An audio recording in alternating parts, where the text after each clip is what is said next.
Terry, what the hell are you doing here? I love you, Francine.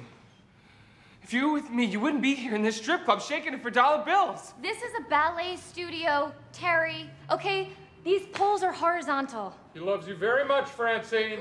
Who is this guy? What are you doing here, Alan? It's the code. I'm your partner. I'm here to support a friend and a work colleague. Francine, is this guy bothering you? Who's this, your new boyfriend? Great, you got a new boyfriend. He is my dance partner, Terry. Okay, I know that this is a big surprise, but there are other things in the world besides being a cop, okay? Now, if you will excuse me, I'm gonna dance. You don't think I can do this shit, huh?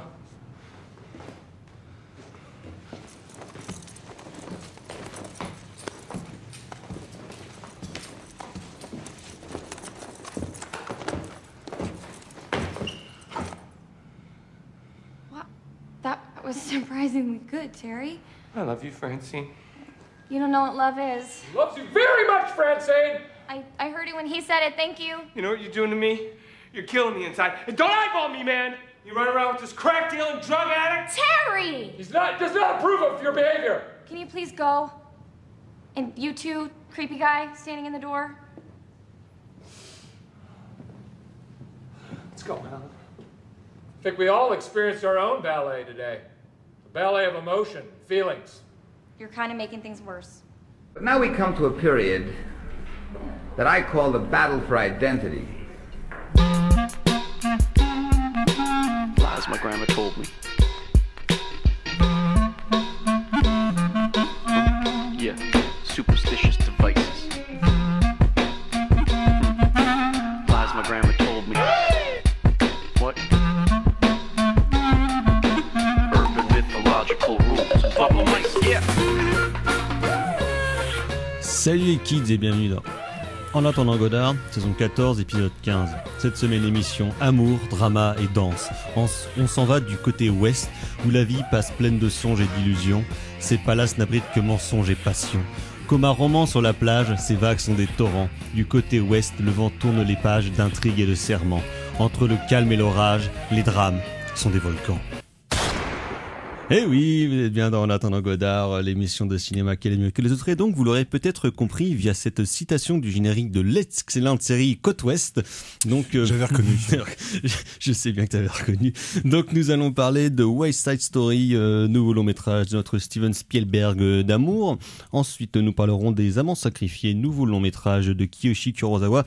Et si on a un peu de temps, ça dépend, on va un peu se balader, on va être tranquille. Je parlerai peut-être de Madres Paralelas, le nouveau film de Pedro Almodovar. Et pour parler de ce jeu programme autour de cette table, il y a bien évidemment la fine fleur de la critique du Grand Ouest. Il y a le docteur Erwan. Bonsoir docteur. Bonsoir. Il y a aussi Justine. Bonjour Justine. Bonsoir. À la mise en son de cette émission, il y a Valentin. Bonsoir Valentin. Bonsoir. Carrément Fleuret n'est pas des nôtres ce soir car c'est un gros branleur et il est déjà en vacances, mais bon, ce sont des choses qui arrivent.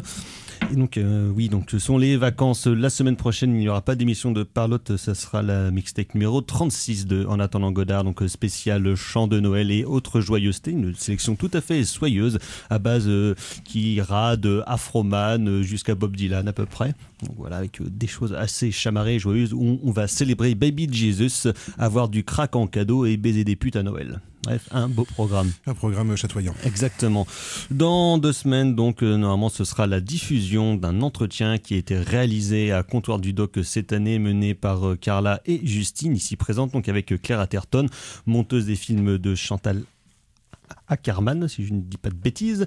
Donc voilà, ça passera donc début janvier, donc ici.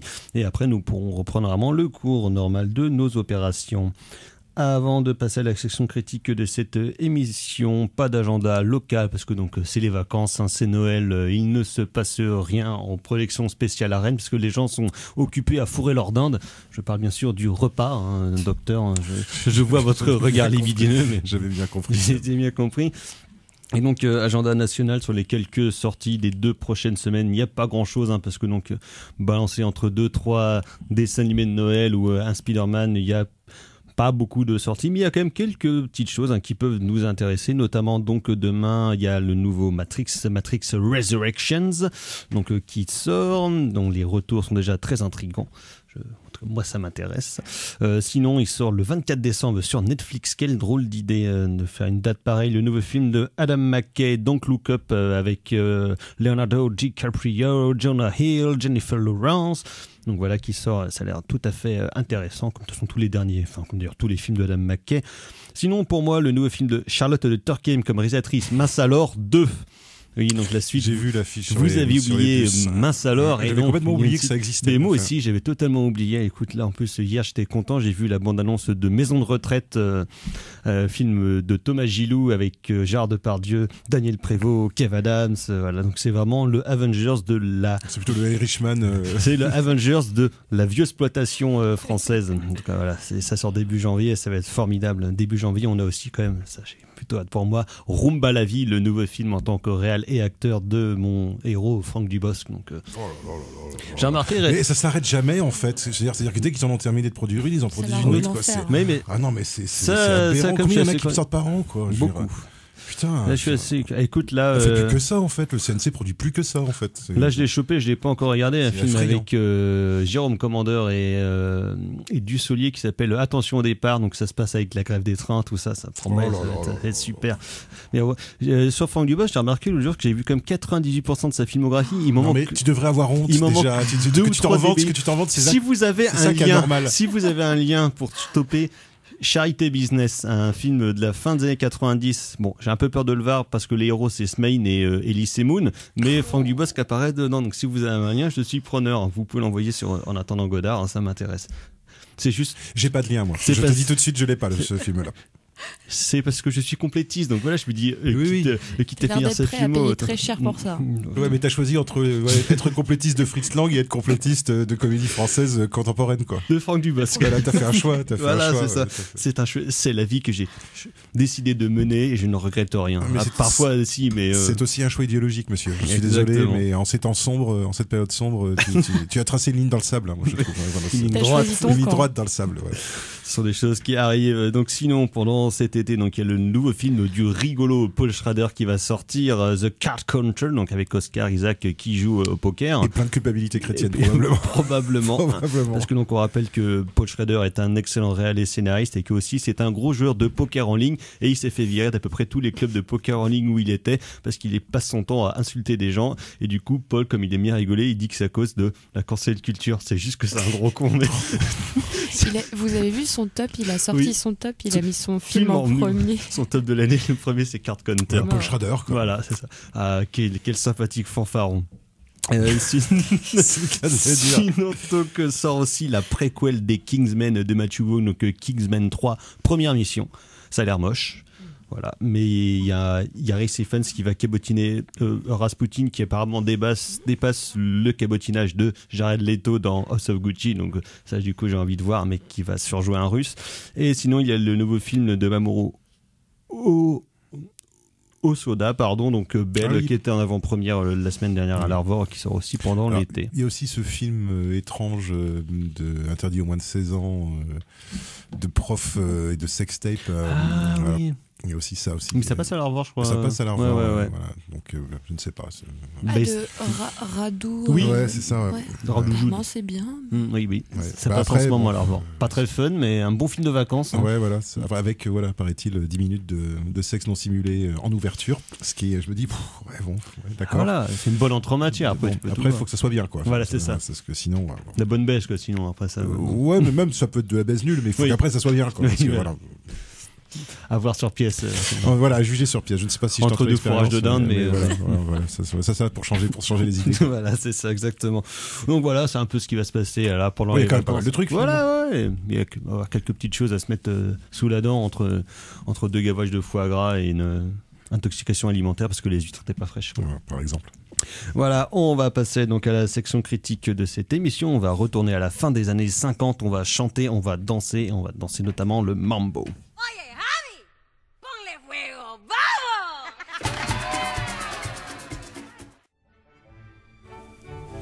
Vous êtes toujours dans En attendant Godard sur Syllab, et donc c'était Dance Adjenji Mambo, composé par Leonard Bernstein et orchestré par David Newman pour le film de Steven Spielberg, donc West Side Story, qui est sorti il y a 2 semaines dans les salles françaises et américaines. et qui donc est un remake du film de Robert Wise et Jérôme Robbins, mais surtout un retour à la pièce de Broadway originale de 1957, donc dont les paroles sont écrites par Stephen Sondheim et donc la musique par Leonard Bernstein. Et Spielberg, donc, avec ce film-là, c'est un peu son petit kiff à lui, son petit plaisir, parce que ça fait quand même une quarantaine d'années qu'il avait régulièrement annoncé qu'il voulait faire une comédie musicale, comme ça pouvait se voir d'ailleurs dès les années 80 avec la scène de bal en 1941 ou l'ouverture de Indiana Jones et le Temple maudit en 1984, mais il n'avait jamais encore fait un pur film de comédie musicale. Et c'est ce qu'il fait avec donc ce remake du film de Robert Wise, qui est un des grands metteurs en scène qu'il a toujours adoré et qu'il a souvent célébré. Et le film de Wise et Robbins est quand même un peu un des maîtres étalons de la comédie musicale à l'époque où c'était le genre le plus populaire et même le plus produit à Hollywood. C'est plus un chant du cygne, West Side Story. Enfin, disons que c'est un peu le début de la fin, justement. Le dernier grand baroud d'honneur. Le dernier grand succès de la comédie musicale américaine, ouais. Parce que la comédie musicale américaine, c'est plutôt les années 30-40. Ouais. Mais là, dans les années 61, tout le monde, tous les grands acteurs sont un peu vieux. Fred Astaire, Gene Kelly. Et donc, du coup, c'est vrai que c'est un film qui a revitalisé un petit peu le genre pour quelques années. Mais en fait, c'est vrai que le genre va tomber un peu en désuétude dans les années 60. Qui est quand même bien largement tombé en désuétude avec quelques soubresauts un peu piteux et merdiques dans les années 2000, notamment Le Moulin Rouge de Baz Luhrmann, le Chicago et Nine de Ron Marshall. C'est vrai, il y a ça. Oui, ça va, il y a ça, oui. Le remake de 8,5 en comédie musicale, j'avais oublié ça. Ouais. Avec Daniel Day-Lewis, où c'était pas son meilleur choix de carrière, un garçon a priori exigeant et qui parfois, comme tout le monde, fait n'importe quoi. Mais man, c'est vrai que depuis des années, les comédies musicales, c'était plutôt des choses sur, comme on dit, de la musique urbaine avec les sexy dance, les street dance, just dance, Glee, voilà. Alors que dans le même temps, Rock Academy, non. Rock Academy, non, c'est pas vraiment une comédie musicale. Rock Academy. Comment il s'appelle le truc avec ceux qui sont au lycée et qui sont High School Musical. High School Musical, c'est pas bien ça aussi. Avec Zac Efron, c'est pas bien non plus. C'est pas bien. Parce qu'on n'a pas l'âge, Ron. Non, c'est vrai. Je sens bien que j'ai pas le cœur de cible. Alors que pourtant, donc la comédie musicale à Broadway, ça continue à cartonner depuis des années, soit avec des classiques qui sont refaits, soit avec des choses un peu nouvelles, notamment Lin-Manuel Miranda qui a fait plusieurs comédies musicales qui ont été des énormes cartons et dont certains ont été adaptés en film d'ailleurs, dont une des dernières est sortie cette année, c'est In the Heights, donc qui sont des grosses comédies musicales un peu plus classiques justement.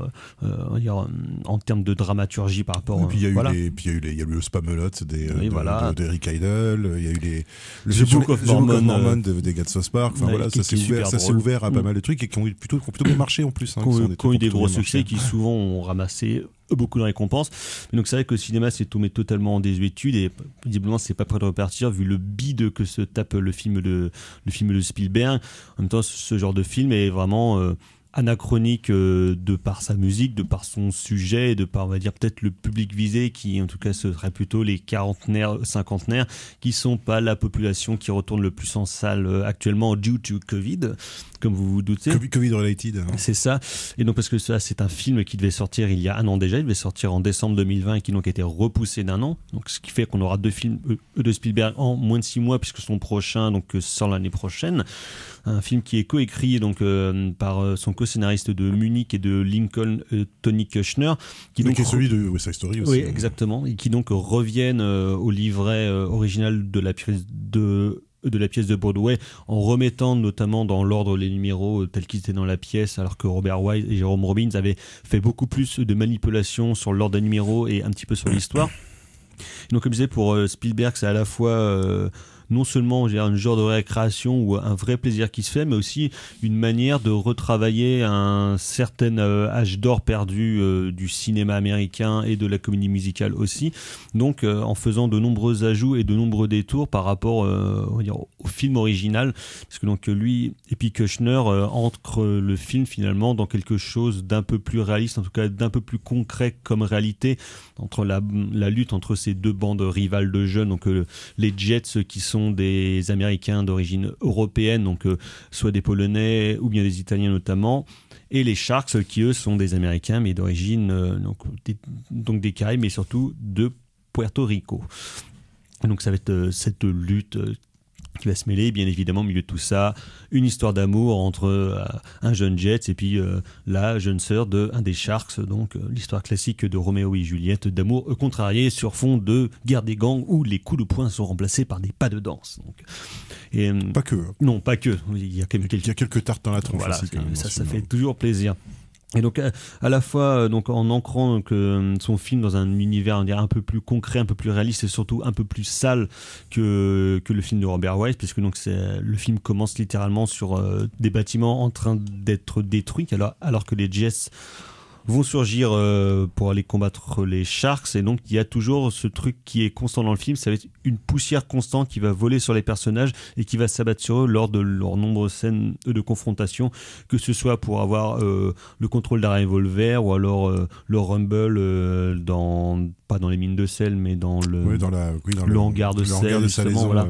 Et donc à la fois il y a quelque chose d'un terreau un peu plus réaliste, un peu plus sale, mais en même temps Spielberg garde cette magie de la comédie musicale avec des morceaux musicaux dont certains je trouve sont supérieurs au film de Wise, notamment donc l'un des morceaux les plus célèbres, America, qui dans le film de Wise était une scène de confrontation entre les hommes et les femmes sur un toit à ciel ouvert, alors que là, et donc, qui était juste on va dire sur un plateau en fait, un petit peu comme à Broadway, alors que là Spielberg va vraiment étendre son champ d'action en passant par les coursives, en passant par les couloirs d'immeubles pour finir dans la rue dans une scène de danse absolument merveilleuse et magnifique. Et c'est pour le coup c'est un vrai film de cinéma qu'il faut, je pense, je lis pas souvent, mais voir sur le plus grand écran possible, parce qu'il y a une telle joie, il y a une telle science de la mise en scène et du plaisir dans le cinéma de Spielberg, comme je l'ai vu rarement, en tout cas surtout dans tous ces derniers films qui sont rarement empreints d'une joie de vivre, même s'il y a toujours un côté optimiste dans son cinéma. En général, c'est quand même souvent assez lourd, que ce soit dans Munich, dans Lincoln, dans The Post. C'est quand même des films qui, en termes thématiques, sont assez bourrins. Docteur.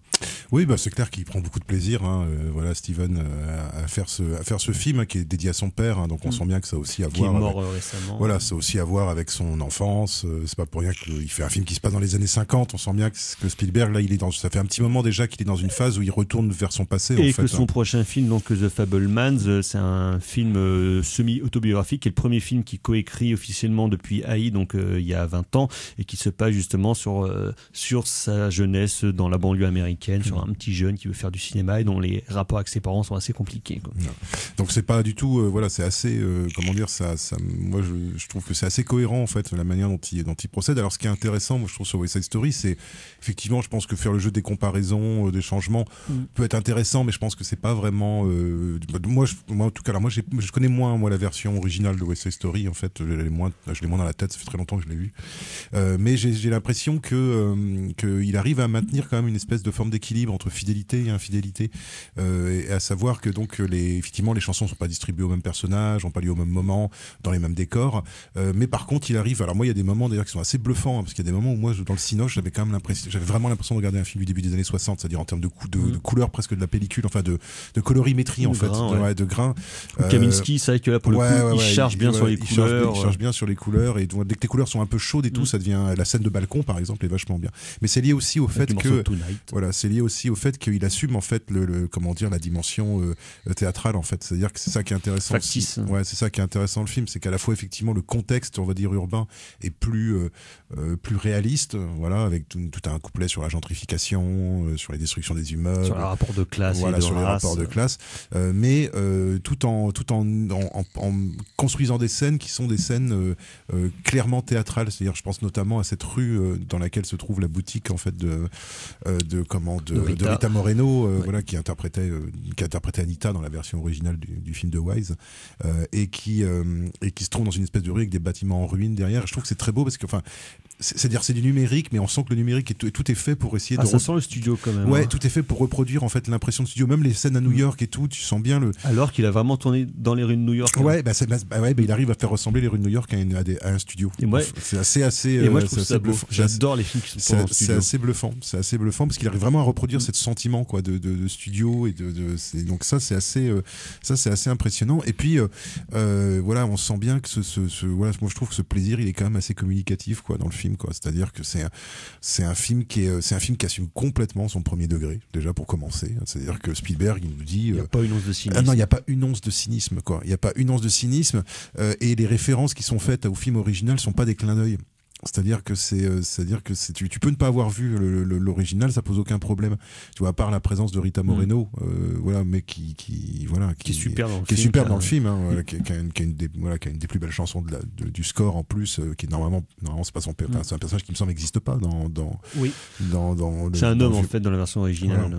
Voilà. Et donc voilà, et puis il y a tout ce côté. Alors après, on peut trouver ça, comment dire, moi je comprendrais qu'on puisse trouver ça gnangnan, voilà, parce qu'effectivement le livret de Sondheim, les chansons d'amour sont très des chansons d'amour, mais en même temps c'est Roméo et Juliette. Roméo et Juliette, c'est l'amour absolu. C'est improbable où tiens, je viens de buter ton frère et si on couchait ensemble. Ben voilà. Et effectivement, oui, de ce point de vue-là, c'est pas voilà. Mais je crois qu'en fait le Spielberg c'est arrivé à tout le monde. Il a vraiment ce côté, justement, ce côté presque enfantin, justement, c'est-à-dire où l'amour, c'est l'amour avec un grand A, où on va comment dire exprimer la relation, les rivalités entre les personnages, voilà, de manière justement. Alors c'est intéressant aussi ce qu'il fait avec les personnages, parce qu'en fait les personnages sont au bord du cliché, mais il arrive toujours à pas les faire tomber dedans.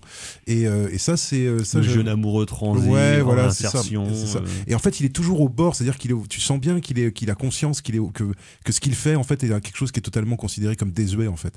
Et en fait, il a super conscience de ça en fait, ce qui fait qu'il est tout. Il y a des scènes, moi je trouve, où il a vraiment à deux doigts de tomber dans le kitsch au niveau de l'éclairage et tout. Et en fin de compte, et moi je trouve qu'il arrive toujours à retomber sur ses pattes et finalement à te faire accepter. Et ça, c'est assez. Moi j'apprécie assez ça, c'est-à-dire qu'il arrive à te faire accepter son premier degré à lui, c'est-à-dire ce rapport à la musique, ce rapport à la danse, le cinéma classique, voilà, l'expression des sentiments, le cinéma classique, c'est-à-dire que c'est pas du tout un film moderne. C'est pas du tout un film moderne. On avait déjà dit ça sur The Post ou quelques films d'avant. C'est un des derniers cinéastes à faire des films classiques. Alors que de temps en temps, il a vraiment plein pied dans des trucs ultra modernes, comme avec Ready Player One par exemple, ou bien ce genre de choses. Et souvent, il ramène plus vers le passé ou vers une forme de cinéma qui est celle avec qui lui a grandi. Ouais, tu sens que pour lui, là, c'est vraiment, c'est presque un exercice de style en fait pour lui. C'est-à-dire que qu'est-ce qui se passerait si je faisais un film comme les films que moi j'aimais quand j'étais enfant, quoi. Alors qu'il a quand même été pendant longtemps vu comme justement le chantre de la modernité visiblement c'est plus son intérêt comment dire permanent en fait. On sent bien que ça voisine avec plein d'autres choses en fait. Et déjà depuis Lincoln et tout ça, moi je trouvais que les films les plus intéressants de Spielberg c'était ceux où il y avait le moins d'effets spéciaux. C'était ceux qui étaient les moins spectaculaires. Pour moi c'est son dernier grand chef-d'œuvre. Et The Post, moi que j'avais trouvé vachement bien, qui est vraiment pur film des années. Pur film de journalisme des années 70, mais avec une direction d'acteur qui est une direction d'acteur des années 30-40 avec Tom Hanks, Meryl Streep où ça joue.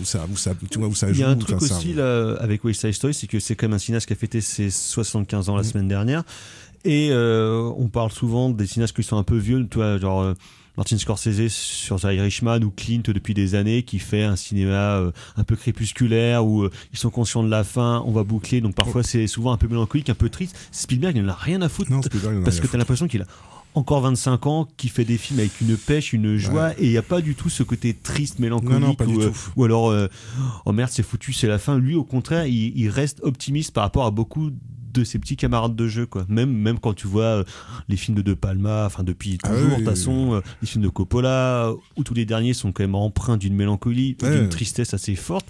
Et chez Spielberg, même si tu as beaucoup de séquences tristes avec des choses hyper dramatiques, au final, tu vas pas ressortir du film avec un sentiment morose, on va dire.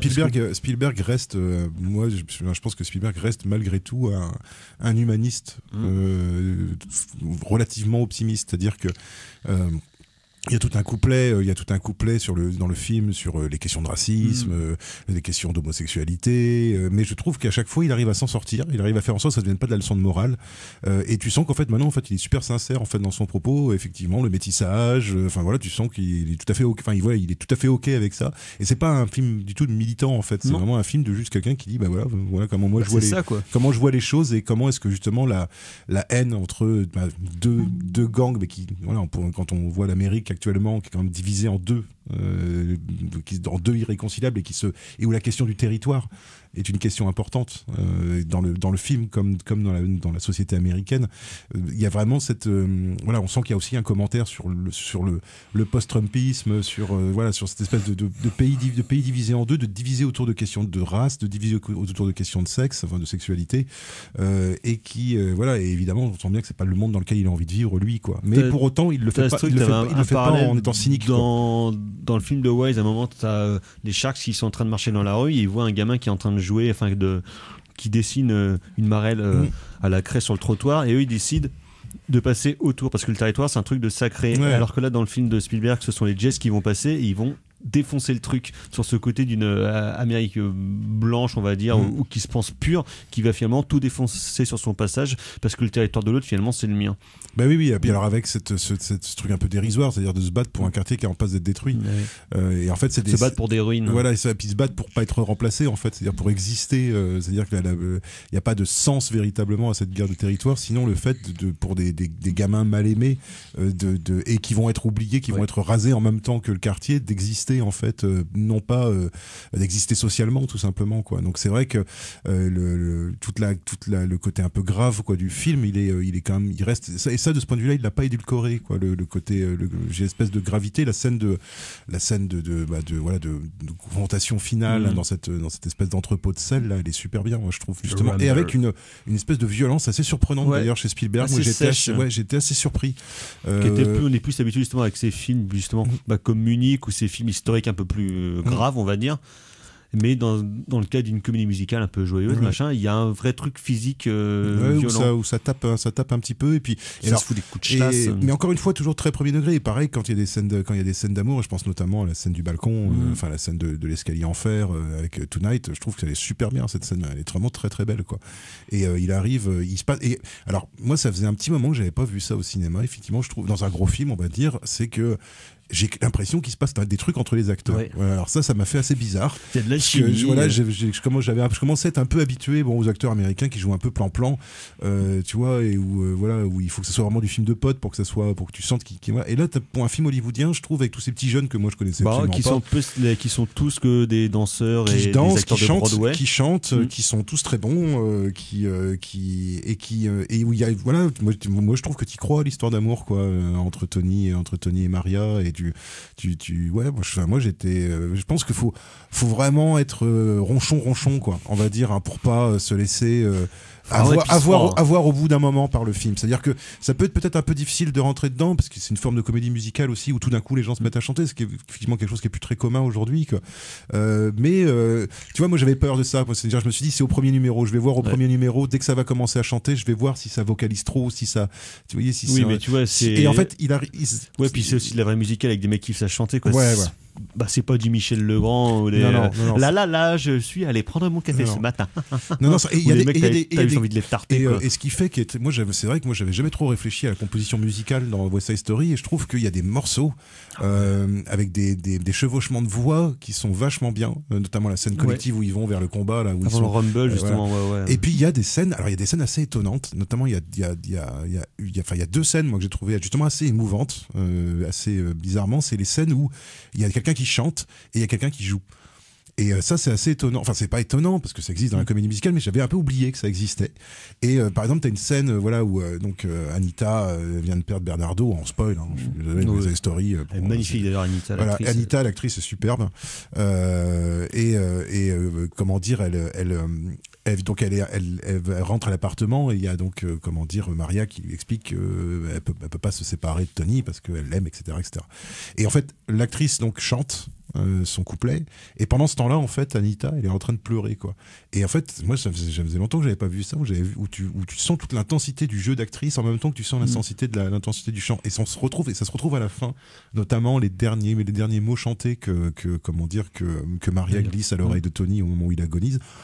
Et je trouve qu'ils font plein de trucs justement avec leur voix sur les moments où ils pleurent, justement, il y a des fois, il y a des fois l'actrice, parfois alors l'actrice elle a un grain de voix elle a une tessiture qui est assez marrante, parce que il y a des fois c'est presque chuchoté les mots qu'elle fait, et elle arrive à aller très très haut dans les aigus, et en fait je me suis dit, mais en fait ça reste quand même assez compliqué à jouer en fait. West Side Story, je sais pas pourquoi, moi j'avais l'image d'une espèce de truc un peu light, un peu facile. Sauf qu'en fait il y a des chansons avec des histoires d'échos, de canons, de trucs comme ça, enfin, qui sont assez et à voir sur grand écran. Alors par contre, moi je suis d'accord avec toi, faut absolument voir les films sur grand écran parce que non seulement les scènes de danse valent le coup sur grand écran, mais quand il y a des gros plans, c'est des gros plans quoi. Ouais. Voilà, quand il y a des gros plans de baisers, t'as des gros plans de baisers sur 10 mètres de haut et sur 10 mètres de long et des baisers auxquels tu crois. Donc c'est bien, enfin et là du coup pour le coup il arrive vraiment à reproduire cette espèce de truc qu'il y a avec le cinéma hollywoodien classique qui fait que d'enchantement ou d'un coup le gros plan voilà, même si tu sens que c'est artificiel, même si tu sens que c'est codé par rapport à une période avec des rapports hommes-femmes, des machins comme ça, voilà, tu vois, qui sont contestables, mais quand il y a cette espèce de voilà, quand les personnages s'embrassent en gros avec de la couleur, avec du Technicolor qui pète, là t'y crois à fond quoi, leur histoire. Puis c'est l'affaire et les costumes puis les costumes, les couleurs, enfin tout est voilà, non, si c'est bien. Ah bah là si vous voulez le point couture et le point fashion, c'est non, c'est bien. Puis alors il y a des histoires de code couleur évidemment comme dans le film original. Le bleu pour les Jets, le jaune pour le rouge et jaune pour les jaune pour les voilà, le jaune pour les Sharks. Et pareil, alors on n'a pas parlé des Sharks, mais les acteurs sont tous très bien. Les acteurs sont tous très bien. Bernardo est parfait. Il est mort. Il y a une super scène super drôle, voilà, oui. Et puis alors il y a un truc, alors s'il y a un autre truc qui est super bien dans ce film là, c'est que c'est un film qui est bilingue. Oui.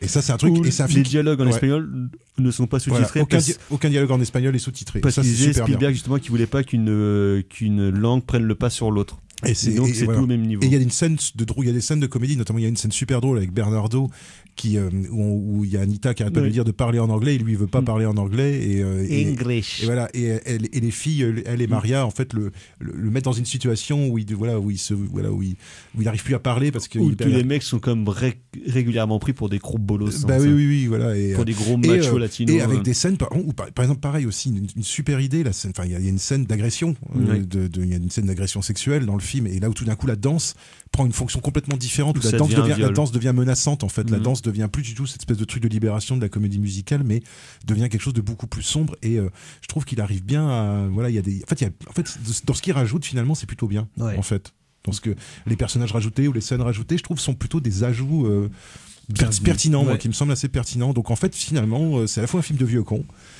et en même temps un film de jeune bambin. En même temps un film de quelqu'un qui a beaucoup aimé le film quand il était petit et qui s'en est jamais remis quoi. Ça c'est évident. C'est un très très grand film, je trouve. Moi ça m'a fait très plaisir de voir ça. Quand même, putain, enculé, il est trop fort. Moi ça m'a fait plaisir de voir ça parce que et puis pour le coup pour moi c'est vraiment le film de Noël quoi. C'est-à-dire tu vas voir un film avec du drame, de la joie, de la danse, de la tristesse, enfin voilà, ce que le cinéma hollywoodien est capable de produire de mieux, je veux dire voilà, quand il s'y met un peu quoi. Puis toi après tu dis que qu'est-ce que t'es nul quand tu chantes sous ta douche, mais bon. Ouais, n'empêche que pareil, et ça c'est terrible parce que moi c'est pas forcément ce que je préfère comme comédie musicale, West Side Story. Mais par contre, les chansons, moi je me suis dit, en sortant, t'as les chansons dans la tête, et ça c'est obligé, ça marche toujours quoi. Ça marche toujours. Donc plutôt bien réussi, moi j'ai trouvé comme film. Voilà, West Side Story, donc allez le voir avant qu'il ne soit plus en salle, bande de mécréants, au lieu d'aller voir des Spider-Man, là, bande de dégénérés. Donc voilà. C'était le point de vieux conisme, mais donc c'est le film donc, de Steven Spielberg, West Side Story, évidemment recommandé pour son visionnage, comme on dit. On va passer aussi à du drame, du sang et des larmes, donc on va partir sur un autre continent, mais donc pour rester dans l'esprit, une petite chanson d'hiver.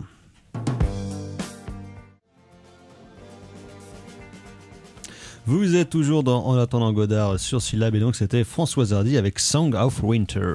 Et donc il n'est absolument aucun rapport avec ce dont il va être question maintenant, ou peut-être Justine va nous le dire à l'occasion de la sortie en salle des Amants sacrifiés, nouveau long métrage du versatile pour le moins Kiyoshi Kurosawa, donc qui a œuvré à la fois dans le mélodrame, dans le film d'horreur, dans le film de science-fiction, qui a un genre de mélodrame historique qui se passe donc au Japon dans les années 40. Justine. Alors, premièrement, il y a une chose à dire, c'est que le titre français, Les Amants sacrifiés, est absolument nul. Bon, comme souvent dans les titres français. C'est nul. C'est pas une référence aux amants crucifiés de Mizoguchi ? Non, pas du tout. D'accord. Non, le titre anglais, c'est The Wife of Spy, et du coup, bon, voilà, qui a beaucoup plus de poids.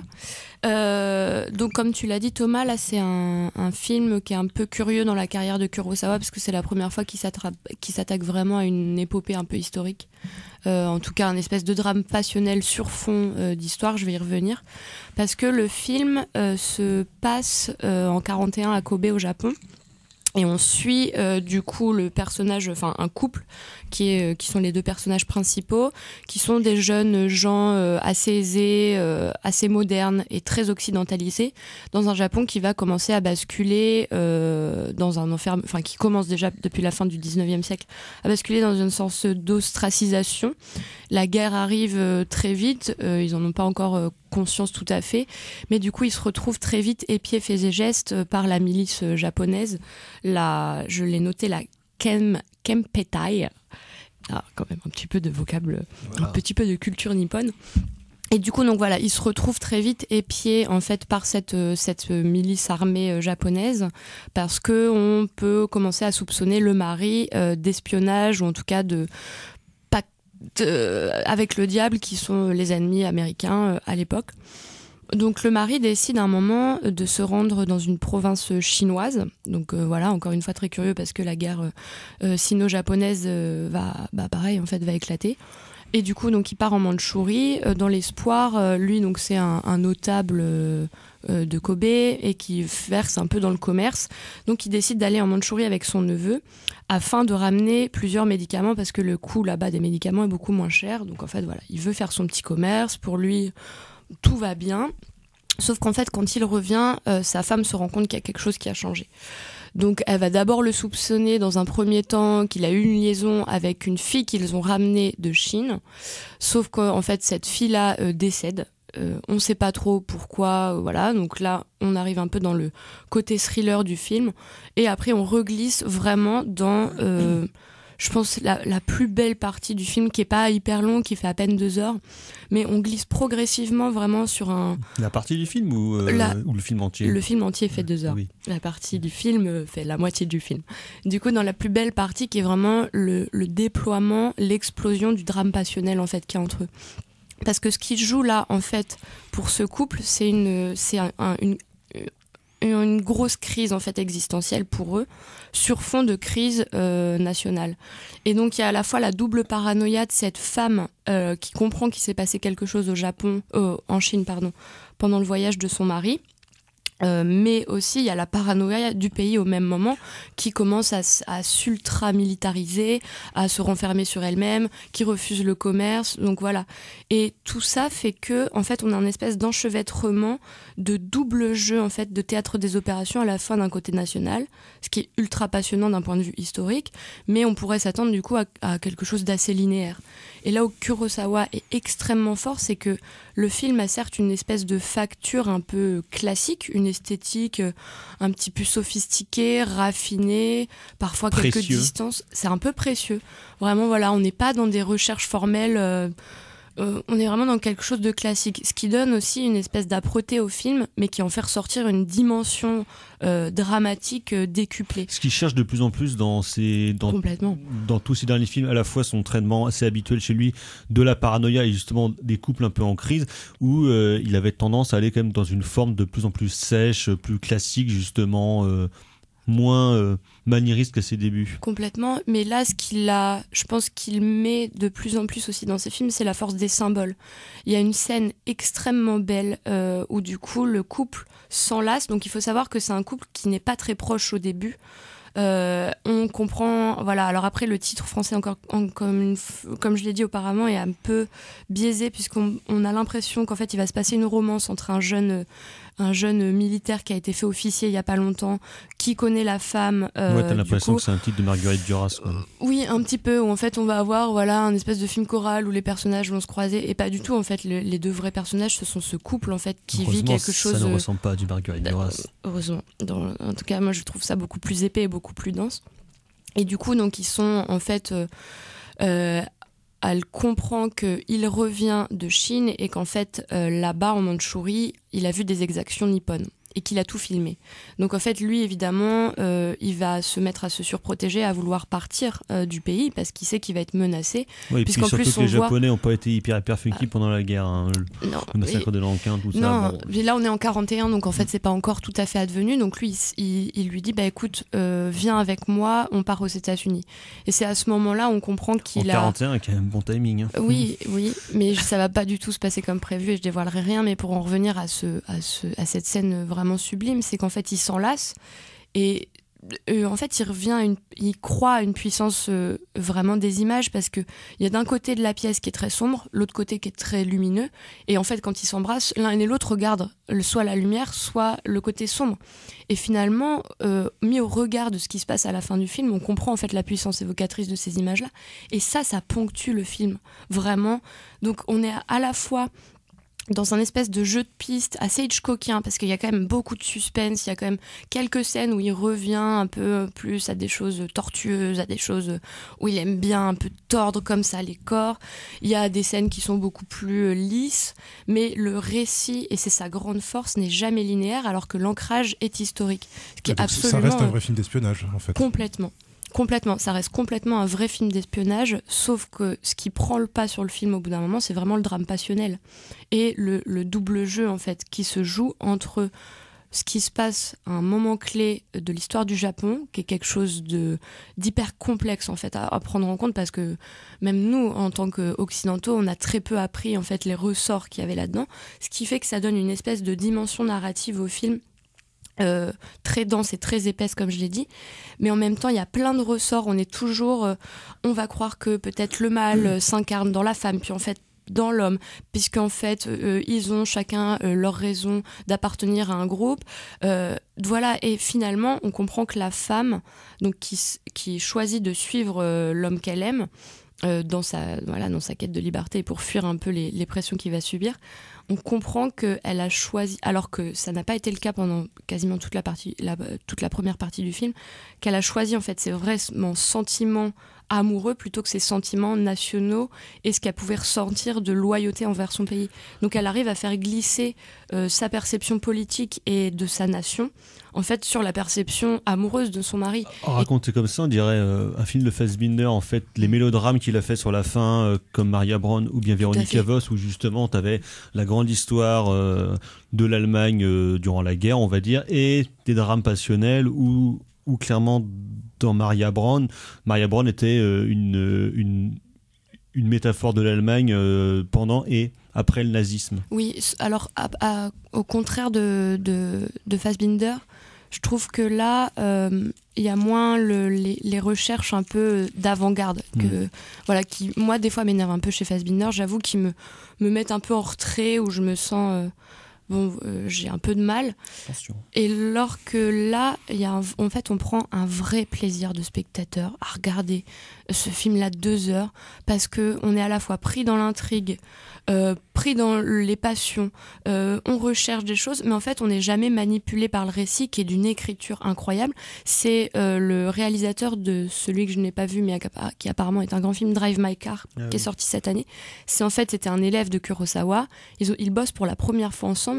Moi, j'en redemande, parce qu'en fait, on a vraiment tout ce qu'il faut. C'est-à-dire la passion, comme tu parlais tout à l'heure, Ewan, d'un espèce de grand spectacle. Là, c'est vraiment ça, en fait. C'est la croyance en ce que le cinéma est capable de produire et de mêler, en fait, à la fois la grande histoire, même si, on sait bien que ça devient un paradigme un peu galvaudé maintenant, et à la fois l'histoire intime, en fait, de ce qui peut se jouer, et à aucun moment il est question de maniérisme, à aucun moment il est question de ressorts un peu filous, comme on peut avoir à la Nolan, voilà, des gens qui aiment bien comme ça faire des intrigues un peu casse-tête. Là, pas du tout, en fait. On est vraiment à la fois dans quelque chose d'extrêmement complexe. Il n'y a pas de flashback, de retour dans le temps, de narration inversée. Non. C'est vraiment, là, pour le coup, un montage en fait assez simple et sobre, mais qui tient complètement la route, et comme je l'ai dit, vraiment qui repose sur l'écriture d'un récit vraiment formidable. Donc oui, ça a été je trouve un vrai bijou, en fait, à voir. J'ai été très très très surprise, parce que j'aime beaucoup Kurosawa, je m'attendais pas du tout à ce qu'il soit capable de faire quelque chose de cette facture dans un mélodrame historique. Parce que c'est quand même un garçon assez variable parfois, et qui est quand même hyper productif. Pas très très bonne en plus sur ce film-là. Enfin, les retours, moi que j'ai eu pour l'instant, tout le monde me disait bof. C'est du mélodie japonais. Il y a beaucoup d'idées. En fait, ça foisonne. Il y a tellement d'idées. Il y a tellement de choses, tellement de signes, tellement de symboles. Mais peu importe, en fait, qu'on s'attache au côté évocateur, qu'on s'attache à l'histoire. En fait, on y trouve notre compte, quoi. Et quel plaisir vraiment de voir ça sur grand écran. Et on y croit, en fait. Puis surtout, Kurosawa, c'est quand même un garçon qui est un peu dur à suivre parce qu'il a quand même une production, que ce soit au cinéma ou bien à la télévision, en série ou en téléfilm, qui est quand même assez ébouriffante. Un peu comme Fassbinder aussi, du coup, qui avait une production beaucoup trop pléthorique pour qu'on arrive à la suivre correctement à l'époque, je pense, quoi. Complètement. Surtout qu'on voit pas forcément tous ces films. Oui, c'est ça. Kurosawa. Je pense qu'on doit en voir 1 sur 3 qui sort. Quoi, non, la plupart, ils sortent soit en DVOD ou soit ils sortent pas et ils sont pas distribués. Mais juste, je finis parce que tu as dit quelque chose de, je trouve, très poignant tout à l'heure quand tu parlais des acteurs de West Side Story, Erwan, et là, pareil, en fait, le couple, donc apparemment, il y a le monsieur est une vedette au Japon, un acteur. Ils ont l'air très beaux tous les deux. Hein. Ah, ils sont, oui, ils sont autant l'un que l'autre. Hein. Complètement. Un point chiffon peut-être. Non mais c'est magnifique parce qu'en fait tu vois le changement de la femme qui du coup s'habille de façon très occidentale, vraiment à l'européenne ou à l'américaine, et qui pour aller un peu séduire les gardes parce qu'en fait elle commence à vouloir faire emprisonner son mari, puis en fait elle fait un pas en arrière, elle se dit non, et du coup là elle enfile une tenue traditionnelle, donc évidemment les costumes sont sublimes, la DA est incroyable, la photo c'est pareil, tout est cherché de façon précise, sans rajouter des couches en fait de vernis qui ne servent à rien. Et du coup, là, ça nous permet de voir vraiment l'alchimie qu'il y a entre les deux persos. Et ils ont l'air de vivre, en fait, de savoir qu'ils font quelque chose ensemble. Et ça, c'est rare parce qu'on n'a pas l'impression que c'est des poupées de cire. On n'a pas l'impression qu'ils sont là comme des petites marionnettes. Comme voilà. Oui, mais c'est... Ce qui est souvent le cas dans le film d'espionnage, en fait, où les personnages sont souvent des pions qu'on déplace, et c'est pas forcément évident de faire exister, justement...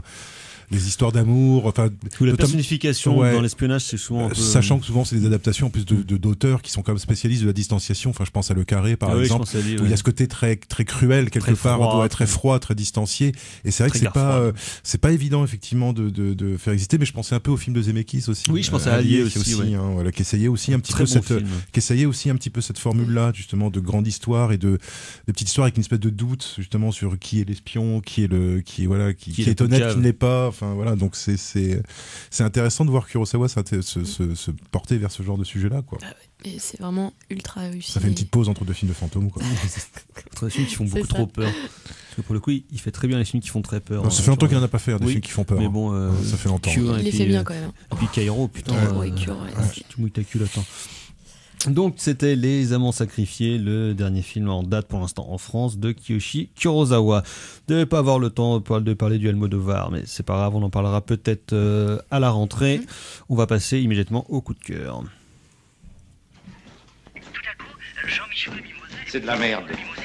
C'est de la merde. Je voudrais que tout le monde s'imprègne. Merde. Tout le monde s'imprègne de cette... C'est vraiment la plus grande merde des merdes.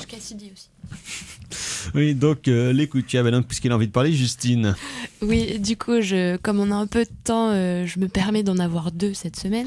Donc le premier, pour ne pas changer, puisque j'ai vérifié tout à l'heure que je crois que j'avais déjà mis un roman de Jim Thompson plus tôt dans l'année. Bon, voilà, j'aime beaucoup cet auteur. Et donc là, j'ai lu dernièrement... On peut tous les mettre. Oui, je pense. Bah écoute, quand je les aurai tous lus, je pourrais faire mon top Jim Thompson, puisqu'on est parti encore dans quelque chose de joyeux et de sympa. Donc là c'est alors il a 2 titres, Le démon dans ma peau ou L'assassin qui est en moi. Donc comme son nom l'indique, on suit le narrateur qui est un assassin dans un petit village perdu au Texas et qui s'en prend principalement à ses compagnes ou à ses prostituées. Qui a été adapté en film en 2009 par Michael Winterbottom avec Casey Affleck qui est Jessica Alba. C'est ça, de Killer Inside Me, le film. Donc voilà, donc c'est l'un des romans policiers les plus noirs que j'ai lus jusqu'à présent de la période américaine qui concerne Thompson. Donc là, le bouquin doit être de 52, je crois. Comme d'habitude, c'est formidable. C'est un petit bijou d'écriture.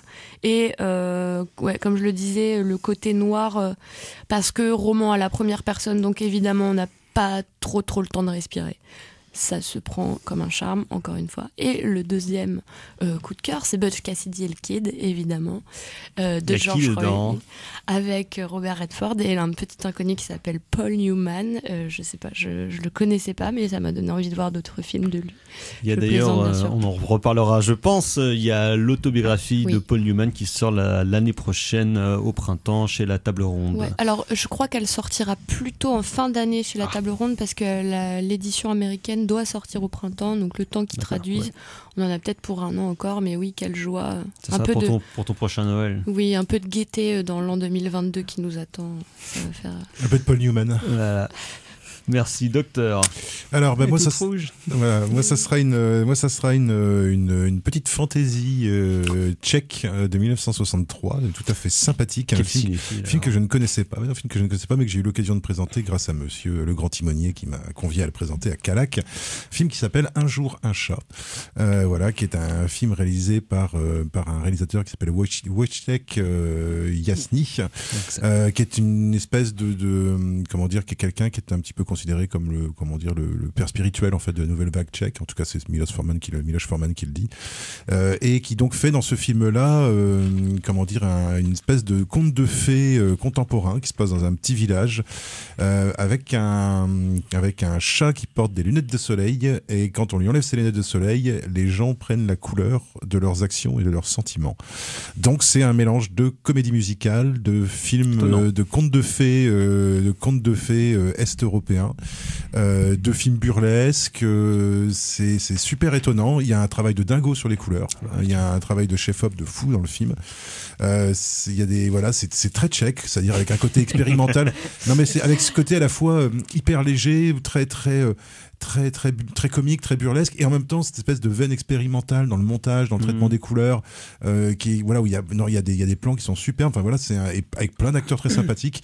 C'est vraiment un film là qui vient juste de ressortir en DCP, et c'est vraiment un film qui vaut le coup d'être découvert, et j'espère que c'est Malavida qui sortait ça.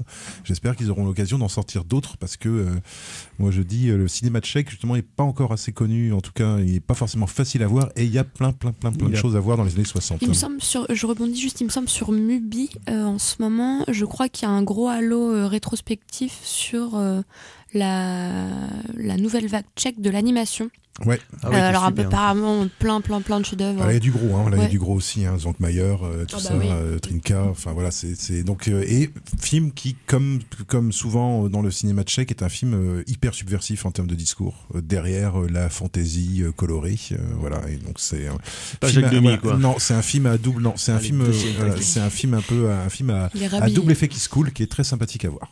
D'accord, merci. Alors moi, pour contrebalancer un peu toute cette cinéphilie et cette intelligence qui émane du studio, donc ce sera la première saison de MacGruber, donc qui avait connu un film il y a 10 ans avec Will Forte, avec des scènes de sexe, du vulgarité à hurler de là rire. C'est pareil, c'est 8 épisodes de 25 minutes chacun. Donc c'est un genre de Sue MacGyver qui tranche des gorges à main nue et qui est complètement con. C'est toujours Will Forte qui le cabotine merveilleusement. C'est toujours Kristen Wiig, son intérêt amoureux. Kristen Wiig, oui, voilà. Et Ryan Phillippe, et il y a Billy Zane en méchant, il y a Sam Elliott. Donc voilà, c'est disponible légalement sur Peacock. C'est extrêmement drôle, c'est très con, alors c'est très violent, c'est vulgaire, c'était absolument délicieux. Une très bonne série pour les vacances de Noël. Exactement. Donc voilà, on va s'arrêter là. Donc la semaine prochaine, c'est Mixtech Noël, elle arrivera un petit peu en avance sur les réseaux sociaux parce que justement c'est Noël, donc elle sera là pour le 24 décembre pour passer un beau réveillon, une fois de plus, à fourrer la dinde, mon cher docteur. Tout à fait. On va voir West Side Story. Ou voir West Side Story. En fourrant de la dinde. Donc bonnes vacances à toutes et tous. Prenez soin de vous, bonne fête où que vous soyez et quoi que vous fassiez, et à ciao, bonsoir. À l'année prochaine. Salut. Oui, à l'année prochaine.